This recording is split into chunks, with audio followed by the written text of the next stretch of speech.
बिस्मिल्लाहिर्रहमानिर्रहीम। अस्सलाम वालेकुम। और एक जब अब्बासी अपने यूट्यूब चैनल के साथ अपने नाज़रीन की खिदमत में हाज़िर है। हमेशा की तरह आपसे रिक्वेस्ट करूंगा कि मेरे इस चैनल को सब्सक्राइब करें। जैसे कि आपको पता है कि पाकिस्तान और न्यूजीलैंड के क्रिकेट टीमों के दरमियान जो टेस्ट सीरीज़ और वन डे सीरीज़ है वो दोनों ख़त्म हो चुकी हैं, और टेस्ट सीरीज़ जो है वो बग़ैर किसी नतीजे के ख़त्म हुई है, और वन डे सीरीज़ जो है वो 1-2 से न्यूजीलैंड के नाम रही है।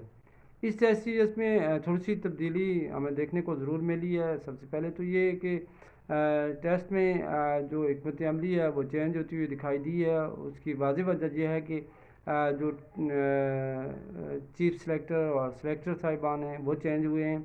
उसके साथ साथ बोर्ड के सरबराह भी चेंज हो चुके हैं, और अमीर राजा साहब की जगह नजम सेठी साहब आ चुके हैं, और मोहम्मद सईम की जगह जो है वो शायद खान अफरीदी चीफ सेलेक्टर हैं, और दीगर में अब्दुल रज़ाक और राना नवीद हसन उन दोनों ने अपनी ड्यूटी करनी है शाहिद खान अफरीदी के साथ। तो इस टेस्ट सीरीज़ में सबसे पहले तो ये देखने को मिला है कि जो जो काम जिस बंदे का है उसने करता हुआ वो दिखाई दिया है। पहले तो ये होता था कि अब अंदर की खबरें आ रही हैं कि बाबर आजम जो हैं वो मोहम्मद वसीम को वो अपनी टीम बता देते थे, और मीडिया के सामने आकर वो इस टीम का मोहम्मद वसीम जो है वो अनाउंसमेंट कर देते थे किसी भी उनकी सीरीज़ के लिए या किसी भी दौरे के लिए। लेकिन अब ये हुआ है कि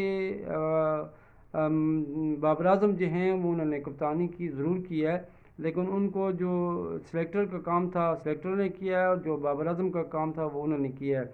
और उसमें थोड़ी सी ये भी चेंजिंग मिली है कि जदीद तौर की जो क्रिकेट जिस तरह की रिक्वायरमेंट है उस तरह देखने को ज़रूर मिली है। और सरफराज पर जो बहुत ज़्यादा लोग बातें कर रहे थे, क्रिकेट को समझने वाले वो कह रहे थे कि मोहम्मद सरफराज को आना चाहिए, और मिर्ज़ राजा और मोहम्मद वसीम और बाबर आजम ने उनके लिए दरवाज़े जो बंद किए हुए थे वो शाहिद खान अफरीदी के आने की वजह से वो खुले हैं, और उन्होंने साबित किया है कि बेहतरीन बैट्समैन हैं। 4 इनिंग्स में उन्होंने 3 फिफ्टीज़ और 1 सेंचुरी बनाई है। तो ये उन लोगों के मुंह पर ज़रूर तमाचा उन्होंने मारा है जिन्होंने उनके लिए क्रिकेट के दरवाजे बंद किए हुए थे, और 4 साल उनके लिए उनके जो ज़ाया किए हैं उसके जवाबदार जो हैं वो लोग हैं जिन्होंने उनको टेस्ट क्रिकेट में आने नहीं दिया।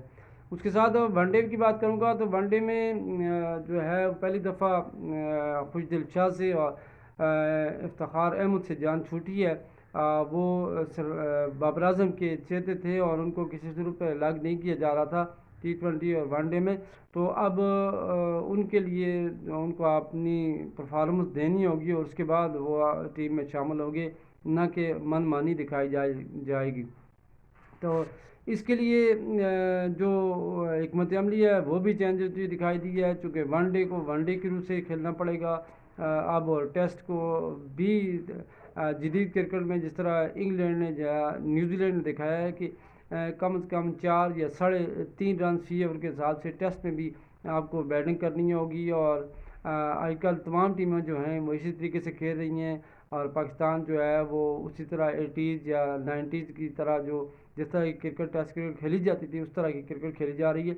जबकि इससे छुटकारा पाना होगा, और जदीद तर्ज की जो रिक्वायरमेंट है उसके मुताबिक वो तमाम टीमों को खेलना है, उसके साथ साथ पाकिस्तान को भी खेलना है। तो ये सूरत हाल सामने है, और मेरे ख़्याल में अब देखना यह है कि किस तरह पाकिस्तानी टीम चलती है, और बिलखसूस मैनेजमेंट जो है वो किस तरह के फ़ैसले करती है। और इसके लिए मैं समझता हूँ कि अब अंदर की खबरें यही आ रही हैं कि T20 में अलग कैप्टन होगा, वनडे में अलग कैप्टन होगा, और टेस्ट के लिए सरफराज जो है वो हार्ड फेवरेट हैं। और लगता तो यही है कि आने वाले वक्त में सरफराज अहमद को टेस्ट की कप्तानी दी जाएगी।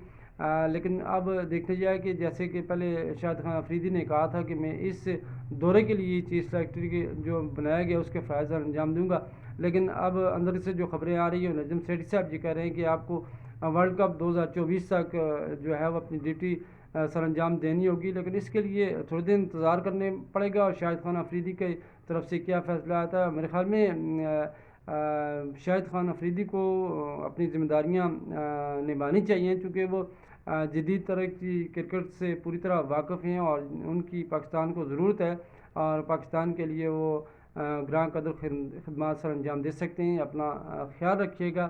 اپنے میزبان اورنگزیب عباسی کو اجازت دیجیے گا. اللہ حافظ. اور سبسکرائب کرنا نہ بھولیے گا. بہت شکریہ.